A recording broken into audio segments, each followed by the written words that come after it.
Today we have discussed about basic things about anatomy. We have talked about anatomy, clinical anatomy, the types of anatomy, planes, axes, positions, movements, about skeleton, its classification. Then we have talked about curvature, vertebrae, atypical, atypical. Then we have talked about some few ribs, atypical and typical ribs. So starting from the very beginning, a quick review.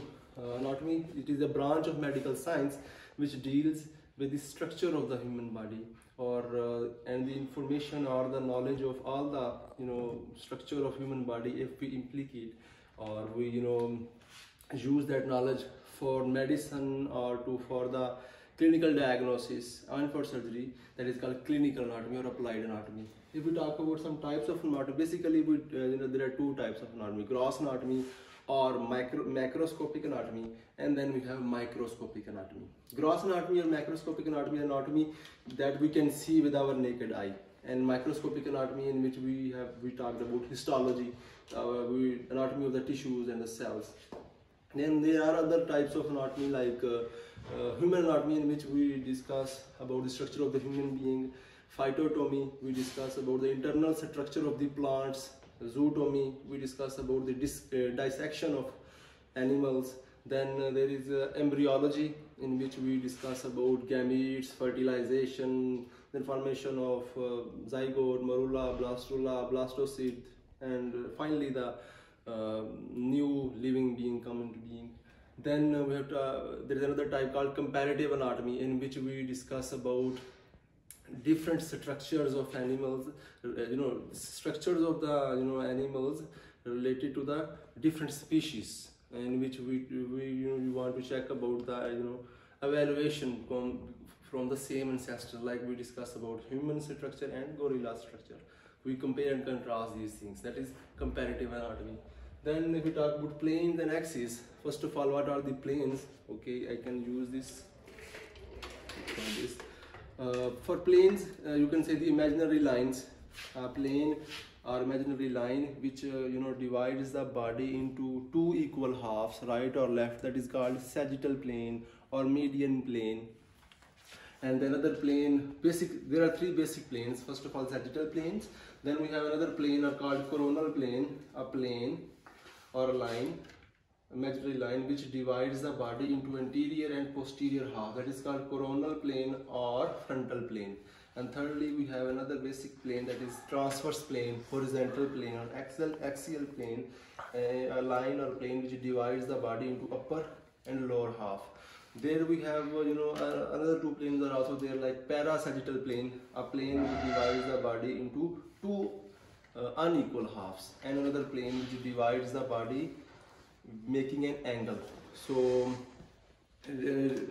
staying at our basics, there are three planes: sagittal plane, coronal or frontal plane, or transverse or horizontal axial plane. There is a axis which are present at right angle to these planes, and it's about the movement of the body around the axis. For example, if there is a sagittal plane or medial plane, so like this, and there will be an axis perpendicular or at right angle to this plane, that is called sagittal axis, and the movement around this axis will be flexion and extension. Another plane we have talked about, coronal plane or frontal plane, and it is like this, and there is a right angle, making a right angle with this plane, and axis called frontal axis, and movement around this axis will be adduction and abduction. And lastly, we have transverse plane like this. So there will be a axis that is perpendicular or right angle to this plane like this. It is a longitudinal plane, and movements are rotation. So these are about planes and axis. Then there are some other positions and movement positions. There is no fun in telling. You can see again. This is our frontal part. This is our backward side, back part. This is also called anterior side. This is also called posterior side. This is also called ventral side. This is also called dorsal side. Okay, if we talk about, suppose this is a midline. So if there is a structure like this structure, suppose a humerus and radius and ulna. The radius and ulna are present distal to the humerus, and humerus is present proximal to the radius and ulna.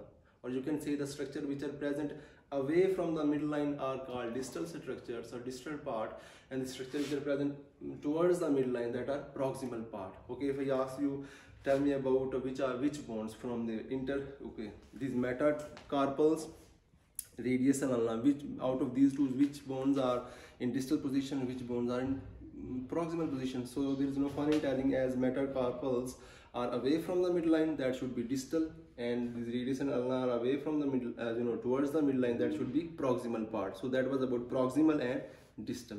Then there are other terminology like cephalic. Cephalic is a Latin word for head, this up superior part, cephalic, and caudal part.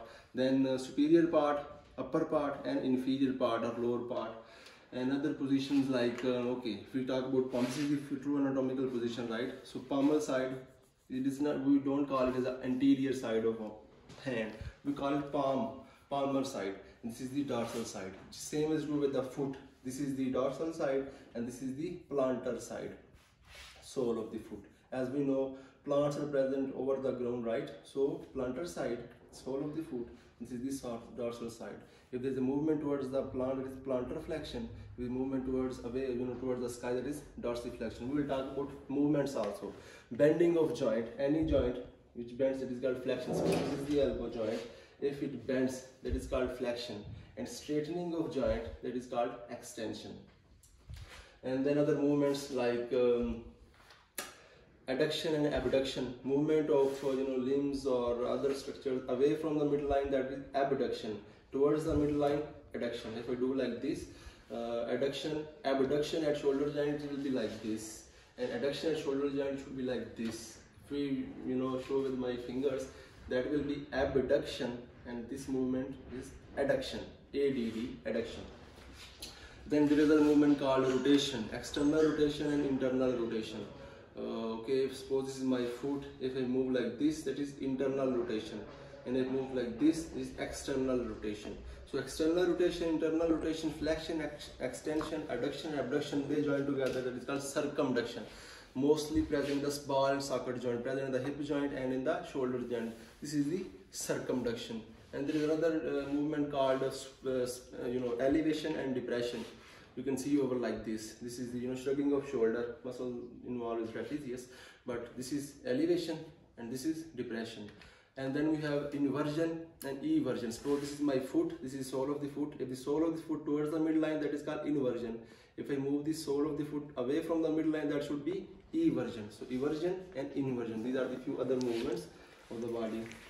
Okay, if we talk about some skeleton parts, there are two types of skeleton, axial skeleton and appendicular skeleton. You can see over here.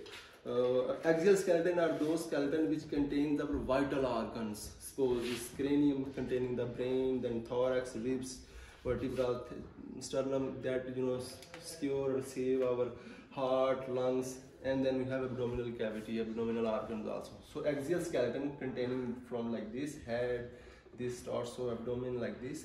Why it is called axial? Because it contains all the vital organs of the body, and rest of the limbs, upper limb or lower limb, shoulder girdle or lower girdle or pelvic girdle, that are appendicular skeleton. It means you can say we can survive without appendicular skeleton, but we cannot survive without axial skeleton. Okay, we talk about some details about axial skeleton. In axial skeleton, skull have total cranium has 8 bones.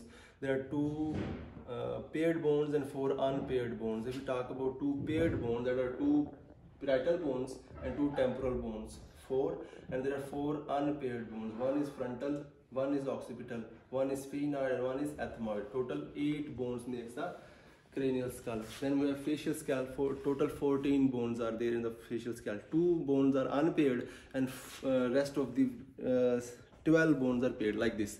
2 unpaired bones are, first of all is mandible, another is vomer. These are the unpaired bones, and rest of the 12 bones, you can say pair of lacrimal bone,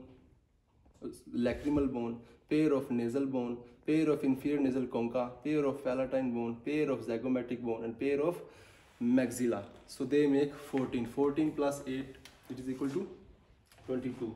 And then 6 bones present in our ear ossicles, malleus, incus, and stapes. So total 28 bones makes our skull. Then we have hyoid bone, then we have sternum, Then there are 24 ribs or 12 pairs of ribs, and then we have 26 vertebrae. So they make the axial skeleton. If we talk about total 80 bones in our axial skeleton and 26 bones in our appendicular skeleton. How?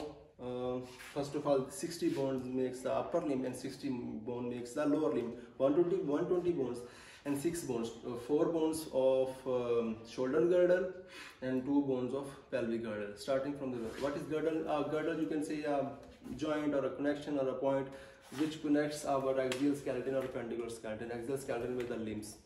Shoulder girdle contain 4 bones, 2 scapula and 2 clavicle. And if we count 60 bones in upper limb, first of all, 1 is humerus, 2 are radius and ulna, 3, then 8 carpal bones, 11, then we have 5 metacarpal bones, then should be 16, and then we have these digits, phalanx, there are 14 in number. So 30 in one limb and 30 in another limb, that is 60 bones in upper limb. And then if we talk about lower limb, you can imagine femur, then there is patella, then we have 2 tibia and fibula, then we have 7 tarsal bones, then we have 5 metatarsal bones, then we have 14 phalanx, including all these things. So 60 bones in upper limb and 60 bones in lower limb, 120, and 4 bones like 2 clavicle, 2 scapula, 124, and 2 bones, 2 hip bones. They will make total 126 bones. 126 plus 8 is 206 bones. That was about skeleton. We have talked about regional classification. If we talk, classify the skeletal bone according to their general shape, we have 5 types: long bones, short bones, irregular bones, flat bones, and sesamoid bones. Long bones are those bones which are having length more than their width. Examples are these humerus bone, radius bone, or ulna bone. And long bones, if we talk about the other types of bones, you can say there is first of all periosteum, then compact bone, then spongy bone. The outermost hard layer of the bone is called periosteum, which contains our nerves, blood vessels, all the neurovascular bundles. Then we have compact bone, that is very hard bone. Then inside of the compact bone we have spongy bone having trabeculi. If bone is made up of what? Bone is a type of type 1 collagen that makes the soft framework. But including the type 1 collagen, we have calcium phosphate, which makes its hard framework. So with the collagen type 1 and calcium phosphate, the bone becomes hard and very flexible to the stress.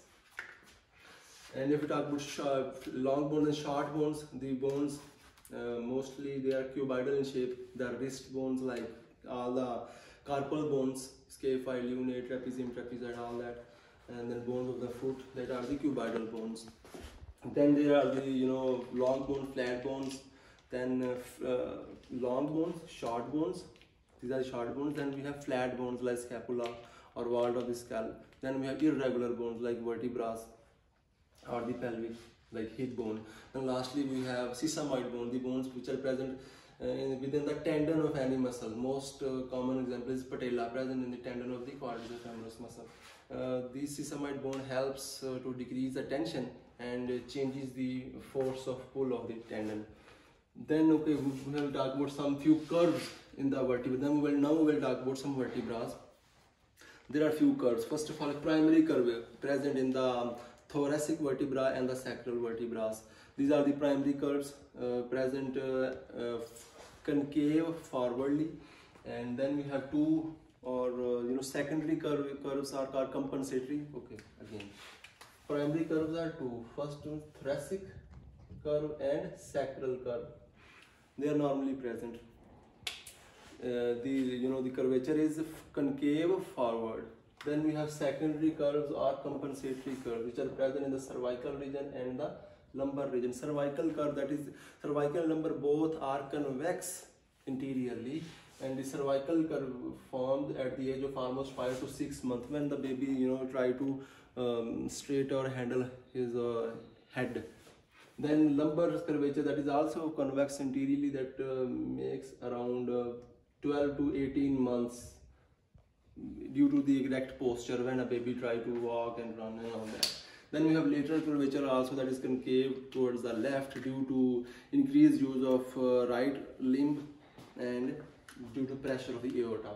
Then we are talking about vertebrae. There are typical vertebrae and atypical vertebrae. Typical vertebrae has 8 characteristics, and if any vertebra has, lack any of 1, 2, 3, 4, 5, 6, 7, and 8. If any vertebra lack any of these numbers, it will be called atypical vertebra. First of all, we will talk about typical vertebra. Thoracic to T2 to T8 are thoracic. Typical thoracic vertebrae. C3 to C6 are typical thoracic vertebrae. L1 to L4 typical thoracic vertebrae. Okay, total vertebrae. Vertebrae, make us our spine, our backbone, and it carry all the weight of the body and transmit to the ground via lower limb. There is a interesting fact is that only human being having our lower limb which are carrying our full weight, but in quadrupeds like in dogs and buffalo, what happens, all 4 limbs are responsible for this carrying weight and locomotion. But in human beings, our upper limbs are free from weight bearing, or they are using for grip and all the manipulation activities, but only lower limb is involved. So a vertebra, which are called backbone or spine, the length that transmit our weight towards the ground through this lower limb, and the size of this vertebra or backbone or spine in male 70 centimeter and female 60 centimeter, and intervertebral disc makes the 1/5 length of the vertebral column. Okay, then if we talk about the typical parts of the vertebra, first of all, every typical vertebra has body. You can see over here, body should be here. The size, shape of the body also can change. Like in thoracic vertebra, the shape of the body is heart shaped, and body of lumbar vertebra is like bean shaped. So it varies, but body must be present in typical vertebrae. Then we have pedicles over here. These are the pedicles. Every typical vertebra must have the pedicles. Then we have lamella. These are the lamellas. You can see this. These are the lamellas. So in between the pedicle lamella, we have transverse process. These are the transverse process. And in between 2 lamellas, we have spinous process. So then, these pedicles and lamella spinous process make a canal called vertebral foramen, in which our spinal cord is present. So this is our vertebral body, pedicle, then transverse process, lamella, spinous process, and vertebral foramen. 1, 2, 3, 4, 5, 6. These are the typical, things in a typical vertebra. There are 2 other things like articular process over here. These articular processes, and superior articular process and inferior articular process, they make a joint with our superior and inferior vertebrae respectively. Then we have vertebral notch over here like this. These vertebral notch are present in that the superior and inferior level of the pedicles that are responsible for passage of these spinal nerves. So these 8 things come over here. If you can see, body, pedicle, lamella, transverse process, spinous process, vertebral. Okay, if I talk, make it very rapidly. First of all, we must have body. Okay, suppose this is the body. Then after the body, we must have pedicles. So these are the pedicles. Then we must have lamellas.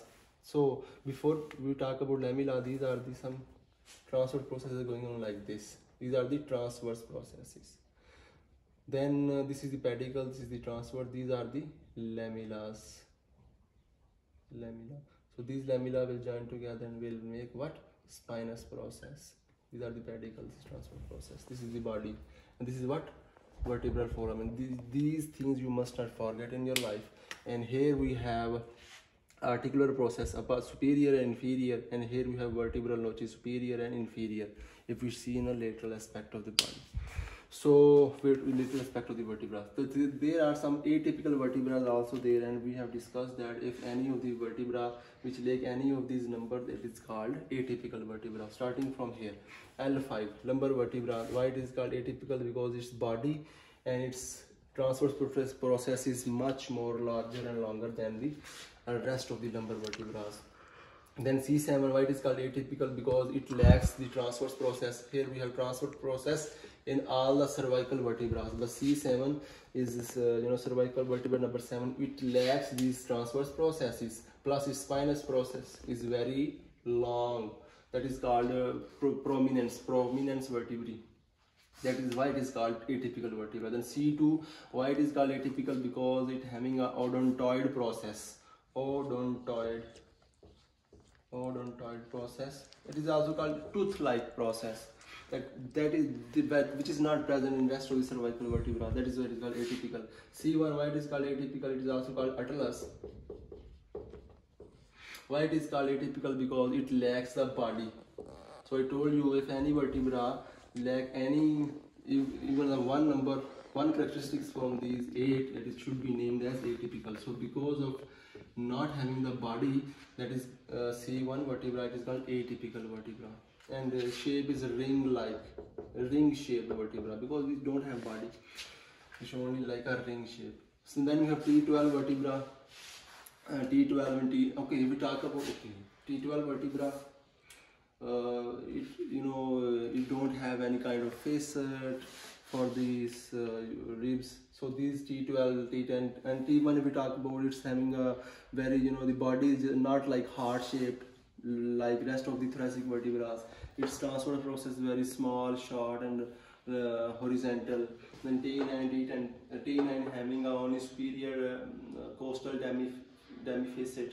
Then T10 have only one superior complete facet. T11 also have only one superior facet, like this. So these characteristic features, all these characteristic features, or maybe all, or maybe one, or maybe two are absent, then that should be named as atypical vertebra. We come now.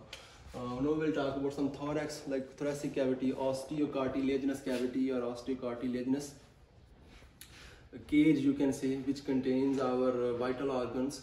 And if we talk about it, it is not static, it is dynamic in nature. It moves up and down because a process called respiration, and it is very, very important for our life. So if we talk about ribs, there is no fun in telling. We have 12 pair of ribs. The length of the ribs increases from 1 to 7, and the length of the rib decreases from 8 to 12. The first 7 vertebrae are called true vertebrae because they are directly bind with the sternum joint, make a joint with the sternum. That why it is also called vertebrosternal ribs. Then 8, 9 and 10 are called false vertebra. Why? Because they don't make a joint directly with the sternum, they make a joint through a cartilage. That is why it's also called vertebrocartilaginous ribs. Then 11th and 12th are called vertebral ribs or floating ribs. Okay, this is the typical, if we talk about this rib, if it is a typical rib, then it should be crest, it should be superior smaller facet of head, superior smaller facet of, because this is the head of rib. This is the superior smaller, and this one is, okay, suppose this is the superior smaller and this is the inferior larger facet of the head. And this is what neck of the rib, that is present in front of the transverse process. And this is what tubercle of the rib. It is have one larger articular part and one smaller non-articular part.